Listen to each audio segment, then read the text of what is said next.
In the heart of Balogun Market, where the heat is a physical weight and the noise of 1,000 voices competes with the roar of generators, Emeka was drowning. He was a man out of time.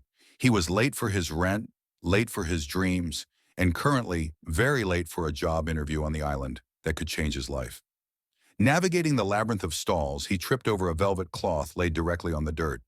An old woman sat behind it, her skin like wrinkled parchment and eyes clouded with cataracts. On the cloth lay a single object, a heavy brass wristwatch. It had no numbers, only strange, swirling engravings that seemed to shift if you looked at them too long. "How much, Mama?" Emeka asked, panting. 500 Naira, she croaked. Emeka didn't hesitate. In a city where a bottle of water is gold, 500 Naira for a watch was a steal. He dropped the crumpled note, strapped the cold metal to his wrist, and sprinted away. He didn't hear her final whisper. "It does not keep the time you know. It keeps the time you need." The next morning, the Lagos traffic was a nightmare. A sea of yellow Danfo buses stood frozen on the third mainland bridge. Emeka was sweating, checking his phone as the minutes ticked toward his interview. He looked at the brass watch in frustration. It wasn't moving. In a fit of anger, he tapped the face of the watch twice. Click. The sound was as loud as a gunshot. Suddenly, the lane in front of his bus cleared. A broken-down truck was miraculously towed away in seconds.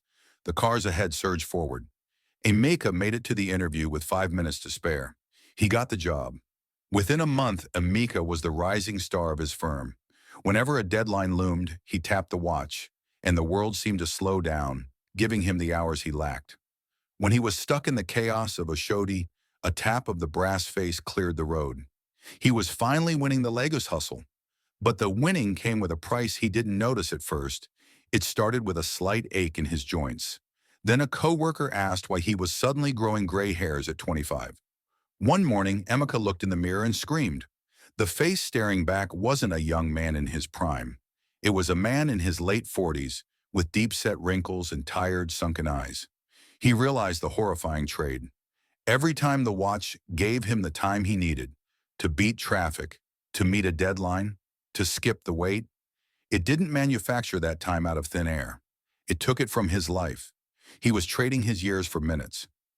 Now Emeka sits in his luxury apartment, looking at the watch. He has a date tonight with the woman of his dreams, but the Lagos rain has turned the streets into a parking lot. He is already an hour late. He knows that if he taps the brass face one more time to clear the road, he might walk into that restaurant as a grandfather. His finger hovers over the glass. The city hums outside, indifferent to his choice. In Lagos, everyone is looking for a shortcut, but Emeka finally knows exactly what those shortcuts cost. Would you tap the watch?